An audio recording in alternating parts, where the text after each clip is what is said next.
నీ ఫైల్స్ ఇప్పుడు కాదు, అక్కడ ఆఫీస్లో కాదు.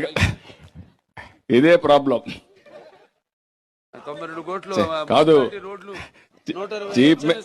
కాదు చీఫ్ మినిస్టర్ని కూడా లెక్క లేకుండా నా ఆఫీస్కి రావాలి. ఇక్కడ బావమరిది కానీ అక్కడ మాత్రం కాదు. అక్కడ నేను చీఫ్ మినిస్టర్, నువ్వు ఎమ్మెల్యేవి, నువ్వు వస్తే అపాయింట్మెంట్ ఇచ్చి తర్వాత పని చేస్తారు. ఇక్కడ కాదు ఆ పని. మీ కుప్పం కంటే మా హిందూపూర్ అంటే ఎక్కువ ఇష్టం మీకు. నీ వల్ల కాదు, మాకే ఇచ్చారు. నాన్న మీ వల్ల కాదు. అది ఫౌండర్, అది పార్టీ ఎన్టీఆర్ కాన్స్టిట్యున్సీ కాబట్టి ఆయన కాన్స్టిట్యున్సీ రాష్ట్రంలో 175 నియోజకవర్గాల్లో మొదటి నియోజకవర్గం తెలుగుదేశం పార్టీకి ప్రాధాన్యతలో హిందూపూర్ నియోజకవర్గం. నువ్వు అదృష్టవంతుడు, ఆటోమేటిక్ గా పనులు అయిపోతాయి. Thank you.